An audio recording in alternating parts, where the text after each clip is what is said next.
A couple of them are already here. So we have Libo Motai, the Executive Director from the Christian Health Association of Lesotho. We have Generos Mulokozi, the Team Leader with IMA World Health. Wilma Mui, the Program Associate with World Faiths Development Dialogue. Norris Hama, the Health Technical Manager with World Vision International Zimbabwe. And Simon Sentongo, the Monitoring and Evaluation Specialist with UPMB. All right, we're missing, there you go. Okay. Well, welcome everyone. I'm so pleased to have you all here. This is kind of a test of a new format for a breakout session here at CCIH. So we're going to be doing this in a flash presentation style, which means rather than longer presentations and lots of slides and all of that, everyone at the beginning will have about 2 minutes to give you sort of an elevator pitch or an intro spiel about the work that they've been doing. And then, so that'll comprise the first 20 minutes of the hour-long session. And then the second 20 minutes, they will go stand with their respective posters, which you can see have been set up around the room. And that'll be an opportunity for you to circle around the room and talk to the folks that you are interested in learning more about their work. And then we will bring it back together at the end for a final 20 minutes of group question and answer. So I'd encourage you to think as you listen at the beginning, think about questions that you'd be interested in asking, both individually and then as a group once we get back together. And if, as you are talking with someone individually, if you have a question that they answer in a really poignant way or something that you think would be really valuable to bring to the whole group, please keep that in mind so that you can ask it in the group Q&A, which we'll do at the end. So without further ado, Libo will speak first, and you have the slides, okay? So let me see. Okay. Good morning, everyone. I'm here representing the beautiful mountain kingdom of Lesotho. So, what we have realized is that context matters as we deliver services, and that context exists only at the local level. It exists only within the area where people are served, and that's at the community level. So when you look at this map, it gives you an overview of the country and where most of our facilities are. And briefly, one can say, when you look at the other side, the left side of the map, that's about where the facilities are nearer to the borders to South Africa. And when you look at that, you already have in mind migration. And that says, how do you satisfy that as a condition within the community? How do we make sure that migrants get services? And it will definitely differ from the other one, which is on the right. I don't know which is my right and your right. But the other one, which is in the right, which says child facilities along the mountainous districts.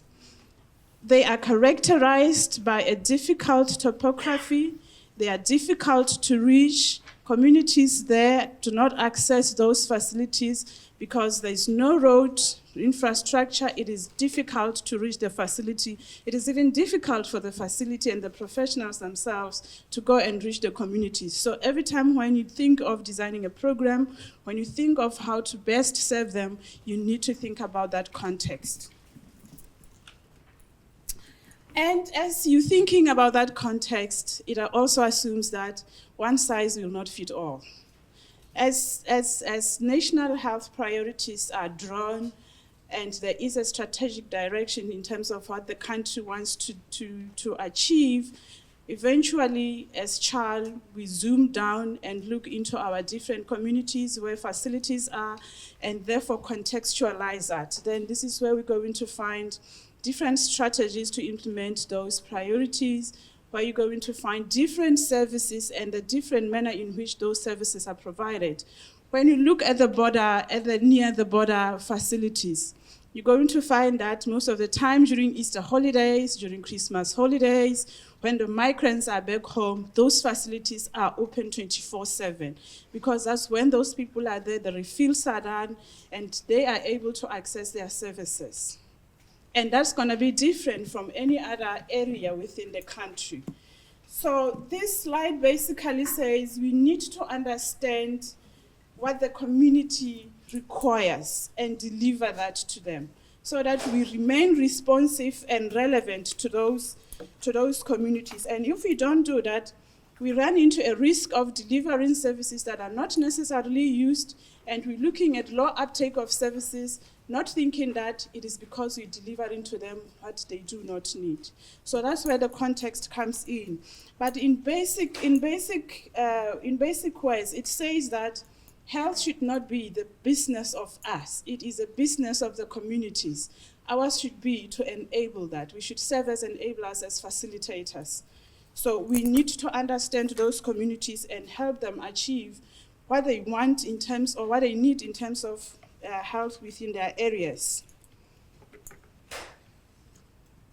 This is the last slide. With the local innovations that we have done, we have seriously, if I can just focus on HIV and AIDS, there has been a lot that has been achieved. I think as far as the 1990 targets are concerned, Lesotho is in a very right track.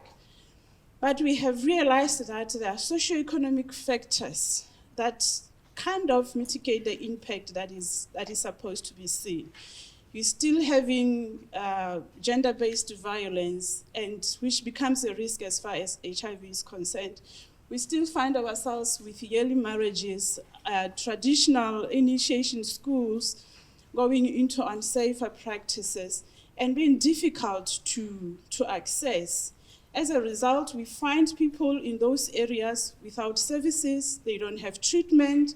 Some had treatment but had defaulted because of where they are in that particular time. So what we did was to come up with, based on different contexts, was to come up with different methods to try and reach out to the communities.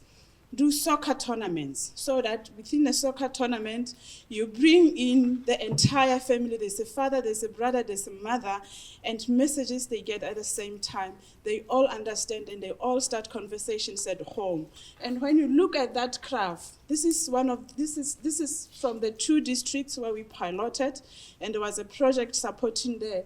We start seeing the number of men who are in art treatment increasing. And we believe that there is a sign, though we are still going to get into the in-depth of that, there's a sign that norms are starting to change. There's a sign that people are starting to take responsibility of their health and those around them.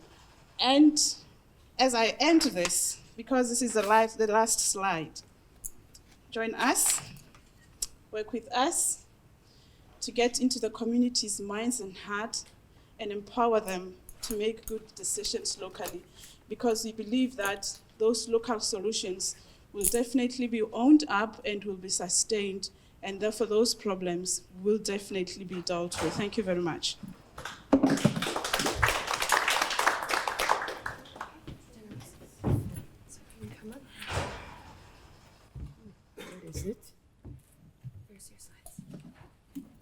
Good morning, everybody.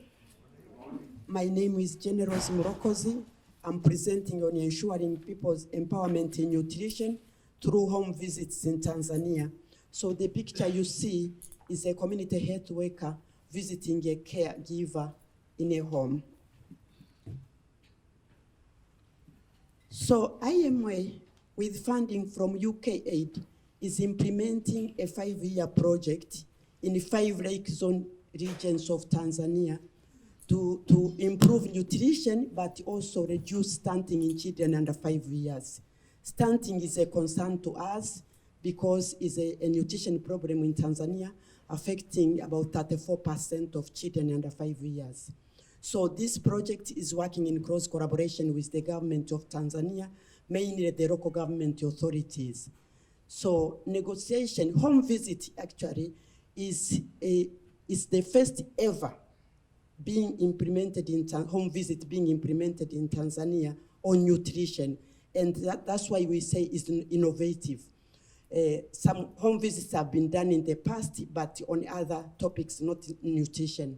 So during home visit, the community health worker negotiates for behavior change around maternal, infant, young child, and adolescent nutrition, early childhood development, meaning stimulation and others, water sanitation and hygiene. And this is implemented during home visit, and it engages both the community health worker and the caregiver. And the map you see shows the north part of Tanzania, indicating the 5 regions where we are working. We are addressing over 10 million people. So let me talk about this negotiation process. What does it entail? It's different from the normal one-way messaging, but it involves actually both the caregiver and the community health worker in a step-by-step communication, which normally starts with the greeting. The community health worker greets the caregiver and then asks about the implementation of a certain practice around stunting reduction, depending on the situation. So the caregiver starts to explain, and as the community health worker is listening, then they identify the best actions and challenges as the caregiver is explaining. So at a discussion stage, then they agree on 1 or 2 realistic practices that the caregiver thinks she can try, and they agree on that one. And then they give each other an appointment for the follow-up visit, and during the follow-up visit, then the community health worker determines actually whether the practice was tried, and in doing that, if there were some challenges, and then the community health worker now works to strengthen the adoption process in behavior change. So we have recorded some achievements in conducting home visits. The major one is on the high number of visits that have been done by our community health workers from July 2017 up to April 2019. So it's a big number, over 10 million visits to about 3 million households. So these have been visited and conducting negotiation for behavior change. But we have also realized that the community health worker, on average, they have been able to conduct more home visits than we had previously planned. So they have done actually more than we expected. And also, in the process, we have trained the district health workers, those who are working at the health facility, so that they can also negotiate with mothers to change their behavior when they go there for antenatal and other visits. But also the community health workers, over 6,000, have been trained on negotiation for behavior change. This is a new skill to them, and it wasn't there before this program. But in addition, during the discussion step that I mentioned, normally the community health worker will not only talk to the caregiver. If the other family members are around, they are always invited, like the father, the grandmother, or the mother-in-law, or the older siblings. They are also invited to the discussion, and they also explore the ways they can do to help the mother while she's trying to change her behavior.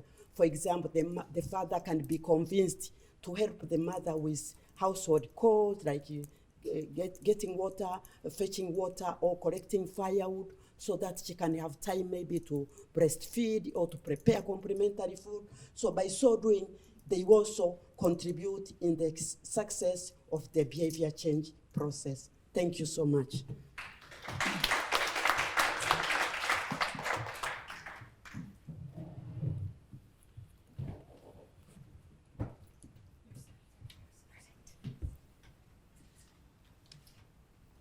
Hi, is this on? Nope, wrong one.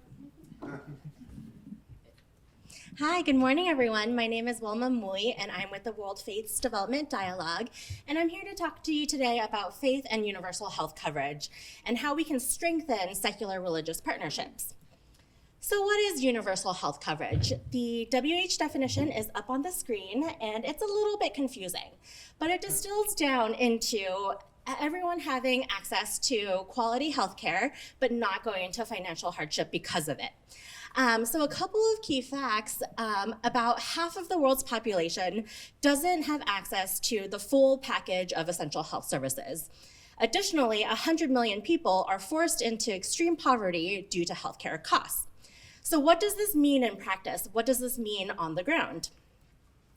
So WFDD, in partnership with WHO and the HIMSA Foundation, which is a French NGO, wanted to explore how and in which technical areas are faith-inspired organizations engaged in national health policy processes that can be linked to achieving UHC. I'm not sure how well you can see this graphic, but it's the role of religion in a variety of different topics around the world, and global health is definitely one of those.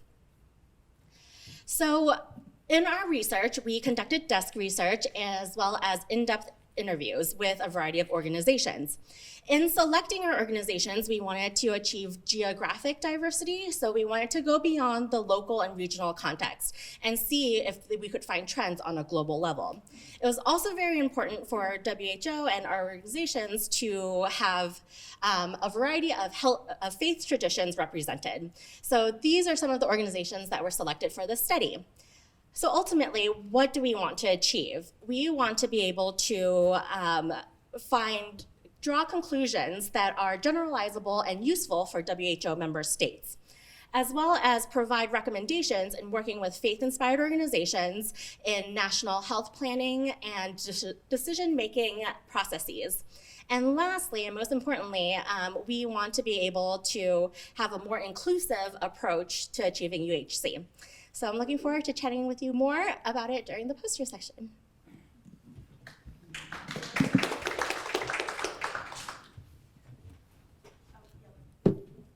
Okay, good morning, everyone. Good morning. Okay, I'm Norest Hama from World Vision Zimbabwe. I think everyone else knows Zimbabwe. Anyway, about World Vision is a Christian organization which is child-focused and community empowering. We have contributed significantly to the well-being of children through engaging faith communities. So today, I will be talking about faith healing and the health system in Zimbabwe in the context of qualitative findings from an operations research that was done in the northern part of Zimbabwe. That's in Gokwe North and Gokwe South, where we were implementing an immunization project which was meant to improve the immunization coverage through improving access and also utilization of immunization services with the support from Pfizer Foundation. So this qualitative study was mainly longitudinal, involving focus group discussions and key informant interviews to dig deeper into the issues hindering uptake of immunization services. And it was mainly focused at the group that we call ultra-conservative apostolic churches, which has got some very strong beliefs that hinder access to health. And the model that we utilize to try to improve utilization is called Channels of Hope, which mainly talks about strengthening capacity of faith leaders through training so that we catalyze them. They form what we call congregational hope action teams. These teams will then be like the key drivers of activities within these churches. So the research was mainly focused at trying to capture the process improvement, opportunities and qualitative learnings with regard to how best we can improve utilization of immunization services. So to give you just a snippet on how strong the beliefs of these churches are, that's one quote from some of the focus group discussions where they consider like going to a hospital implying to seeking another God. And some even were saying a child is like a brick, so if one dies, you can mold another one. That was one of the metaphors that would come on. So some of those key findings that we found from this survey from this study include there's now been a theological shift among this group, though there are still some hardcore. We saw some groups that are now combining the biomedicine and the spiritual healing component. And also, we've realized that the CCIH model has helped to harmonize these two, the faith healing and the biomedicine concept. And also, some of the faith leaders and some of the members are now seeking health services publicly, but some are still doing it privately. Because, with religion, it takes time for people to move from one position to the other. And also we realized that collaboration with traditional authorities and also the Ministry of Health proved very helpful, because ministry also had to sort of rearrange the way they do things. But some of them, when they want private services, it has to be maybe outside of the normal working hours.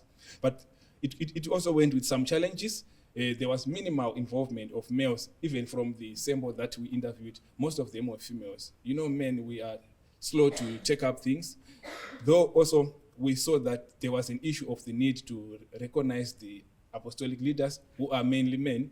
If these are to be recognized, for example, issues like getting IEC material, the t-shirts and so on, that's some of the minimal recognition that they look for that may also improve.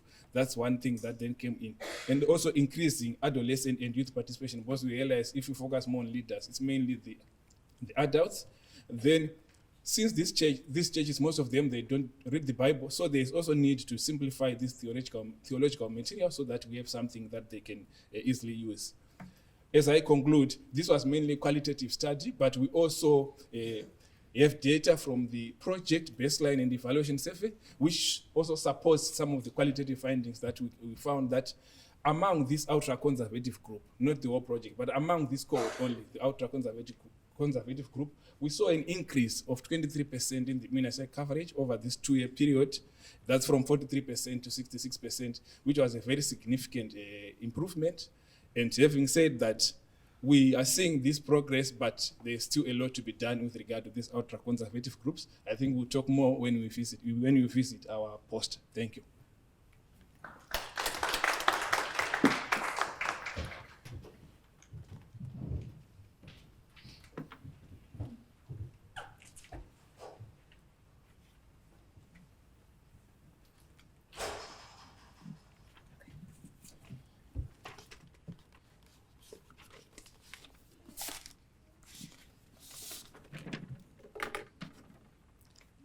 Thank you so much, and we're happy to see you here. My name is Simon Sentong, and I come from Uganda, working with Uganda Protestant Medical Bureau. And we are going to discuss about how to move with the tide, how faith-based organizations can move together with the funding tide, a case of the Inter-Bureau Coalition in Uganda.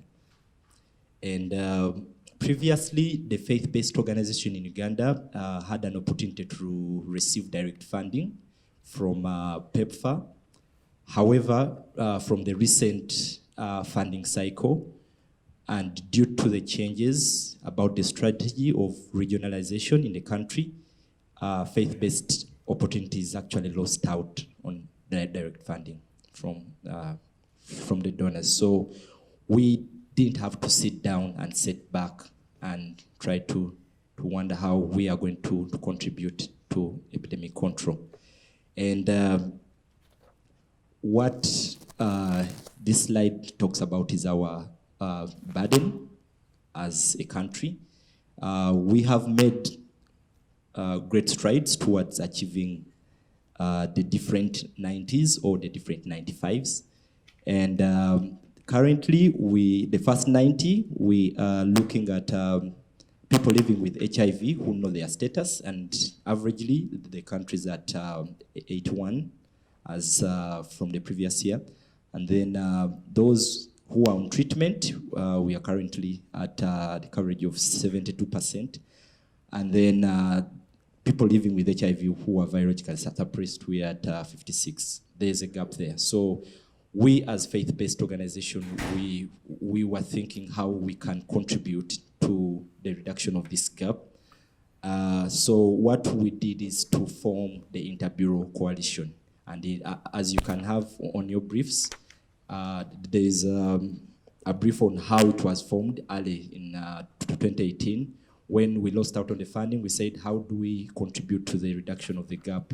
And the 4 medical bureaus in Uganda came together to participate and contribute the health outcomes. And because we thought through our vast network of health facilities in the country, we would have a much more impact. And so this happened jointly because of we set out the guiding principles and values, because we had different faith-based organizations. So we set out the guiding principles of respect for values, integrity in leadership, unity in diversity, accountability and transparency, as you can see it on the brief. And also we had an objective to have a collaborative framework for the provision of high-quality HIV/AIDS services in the country. So what that meant is that after that, we actually decided to apply for the sub-grants, because we couldn't be the prime partners in the country. So we decided to form a coalition such that we can lobby for the sub-grants. And our main focus was to contribute, as much as we contributed to the other sustainable development goals, the last sustainable development goal of partnership for the goals is what we are looking at.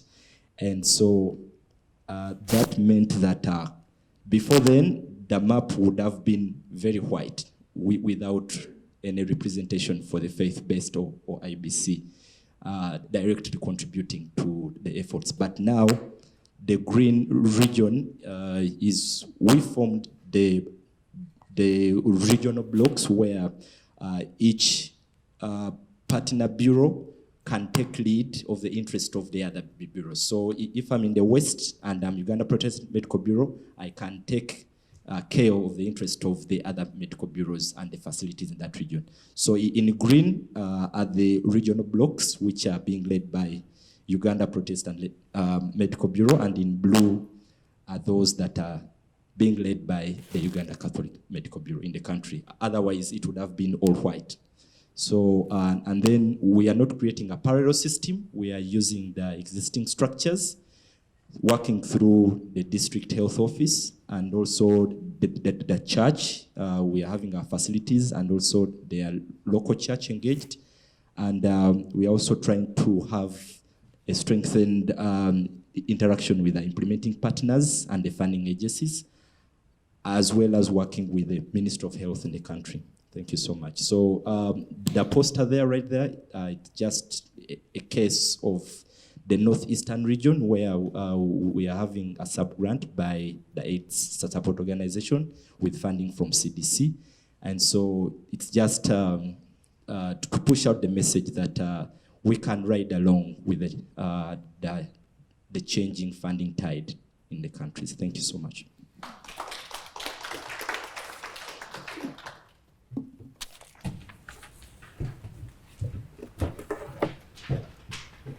Okay, thank you everyone for your presentations. So if you can go stand by your posters, we'll now take about 15 minutes, give or take, for everyone to go around, take a look at different posters and ask questions about what you're interested in, okay? And in about 15 minutes, I will call us all back together, okay? All right, so I will ask an initial question to get us started, and then I will pass the mic around the room for you guys to bring up things that you thought were really interesting in the one-on-one poster sessions, or ask something you didn't get a chance to. So my question is for Generos about IMA's work. I thought it was really interesting that you guys the community health workers were engaging family members as well, and not just having one-on-one meetings with mothers about their children. Do you have any stories or examples about ways that including those family members brought up different issues than might have been done if they were only meeting with the mothers? Yes. Thank you for that good question. Yes, what I can remember quickly is about fathers. Oh, sorry.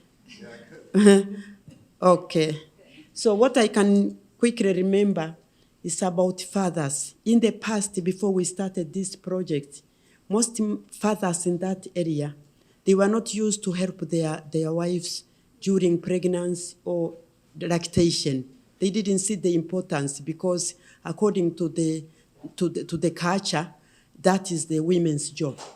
But with this kind of negotiation, and after understanding the importance really of child feeding, of ECD, of water sanitation and hygiene on the health and the nutrition status of the children, now we are recording some fathers really who are engaged in helping their wives to do things like bringing firewood, fetching water, and helping so that their wives can have time either to breastfeed or to prepare complementary feeding. So that's it. Wonderful. All right, anyone have questions that I can bring the mic around to you? All right, Dr. Perry? Yeah, so for the nutrition project in Tanzania, I was wondering if you could share with us what your plans are for evaluating the effect of the program on the nutritional status of children. Could you share with us the plans you have for evaluating the impact of your program on the nutritional status of children? Thank you for that question. Actually, you are asking that one. Somebody else asked about that one. You know, when we started this project, the donor didn't want us to conduct the baseline survey because, yes, yes. And I mean, they have a good reason of doing that because it coincided, the starting of our project coincided with the Tanzania Demographic and Health Survey results. They just came out indicating the level of stunting in every region of Tanzania. And there were some also results about WASH, not so much on ECD. So the donor said, everything is known, you start from there as your baseline, and you start working on stunting reduction. So we started working on that one but one of our partners, Development Media International, you know, this is just one aspect of the project that we are doing. We have mass media working on local radio stations with radio spots and TV spots. We have also people, the CSO, which are working on support group. We conduct a PD health. We have the health facility counseling of mothers when they go for antenatal. All these are complementary to one another. So one of our partner, Development Media International, who are responsible for mass media, they were lucky to do some baseline in mass media. So when they were doing that, we requested them to incorporate some of our indicators in WASH and ECD, which was not in the demographic and health survey. And so we had some baselines on those. But on stunting, no, that didn't happen. But as we have been conducting this, there have been two more surveys. The National Nutrition Survey was conducted. We looked at those results, and actually they will soon come out, and you could see some changes. And towards the end of the project, there is going to be another demographic and health survey in Tanzania, which again will tell us actually how we have been faring as far as stunting is concerned. Thank you. Other questions? Thank you. I think this is a nice format. And I learned also from Tanzania about some of the specific practices, which was particularly helpful in the large number of visits you make. But one question for Tanzania that wasn't so clear. I know that retention of community health workers, especially if they're volunteers, is often a problem. So I'm wondering how you're addressing that. And also for Tanzania, talking about Uganda, UPMB, and the HIV/AIDS epidemic. We discussed a little bit about the 50,000 new HIV infections, and how is testing and other factors that are on the prevention side being seen these days to help reduce the number of new infections, which still seems relatively high. Okay, if I can start with the incentives we don't pay them. Actually, they were recruited by we found them existing. We didn't recruit them. In every village in Tanzania, when you go, there are 2 community health workers who have been chosen by the village leadership. So they are there. So when we went, we started to use them. But we thought, just like what we are thinking, that they need something like an incentive. So we decided to give them an incentive, not in terms of money. We understand it's not much, but we have been giving some other incentives, like we gave them bags where they put their materials for negotiation. We gave them hats. We gave them T-shirts so that they are recognized by the community. When they go, they know that really these are working to work. They are called the catalyst of change. They have T-shirt written catalyst of change. So those are a few incentives that we give. But we understand that we are not using them full time. We are using them maybe 2 days a week. The rest of the days, they are working for other programs. And the other programs are also giving them some incentives. So they collect it from one program to the other. But then we have been telling the government that, look, this is not the way to go. It's better to pull up the incentives together, maybe under the government, so that then they can be distributed evenly. We are trying to convince the government to do that. And by the way, the incentives that we give, they are not paid by IMWay. They are paid through the normal government channel. We give the government, and the government is the one that pays them at the end of the month. Thank you so much for the question. We are still grappling with the same question in Uganda because there are so many factors that actually contribute to the burden. But key to observe is that we have challenges within the adolescents, 15 years to 24 years, and males, 15 to 49. So what we are trying to do is that we are trying to increase our activities to target more the adolescents and the males. And then through this, we have ensured that we form like the male specific clinic days at the clinic. Either we have like a general aerated clinic day at a facility. When it ends at 5, we can have from 6 to 7 specific time to address those that are the males. And then we also have formed the male clubs where the males can come and actually have healthy discussions into the health issues, especially concerning about their health and HIV and AIDS. We also sometimes engage them into sports activities to make sure that they are aware, because through sports you can actually, it's a unifying factor, but you can also use it as a good way to disseminate information about prevention, care and treatment. And for the adolescents, this is an interesting group. It's very interesting because of the dynamics and the characteristics. But we've been able to work around with their peers, especially those that are on treatment. We work around with their peers such that they get peer support and guidance. And usually we continuously engage them because we want to have a client-centered approach. So we engage them to get what they need to get from us, or how they want our program to be designed to better suit their, is it the hours, is it how we are engaging them is wrong, how can we change, and how do they actually fit into the process. So we focus more on what they need, and we listen from them to get that. And also we have emphasized the role of church and family. We are faith-based, so we can do our role as church, but how about the family? How are the parents supportive? Are they aware of the situations and the other conditions that affect the adolescent? So we are trying to actually to engage from the church leaders' perspective. They always, for example, if they come for a meeting or a burial, we've empowered, and we are still trying to empower the church leaders to communicate the key messages that the role of the family in health service contribution and awareness has to come out clearly. So we are trying to do that. But otherwise, prevention, it has a contribution. But we are doing our best to make sure that we contribute positively. All right, we are pretty close to time. I think we have time for one last group question, if anyone has a question. Okay.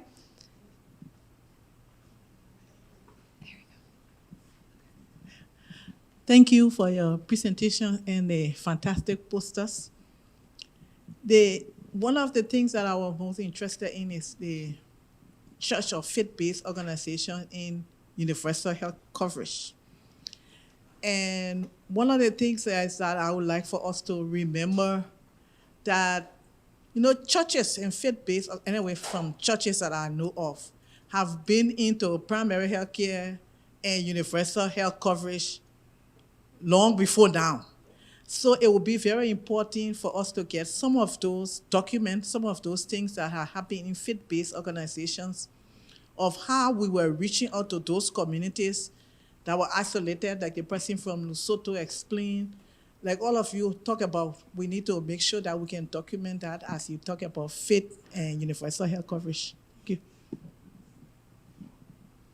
Okay. Well, thank you for that comment, and I think that concludes our group time. I'm sure the presenters would be happy to answer any further questions you might have individually as you see them throughout the rest of the day. So I believe now we have a little over an hour break until break for lunch, and I believe the next session starts at 12:50, if I'm correct. Yes. So thank you, everyone, and thank you to our presenters.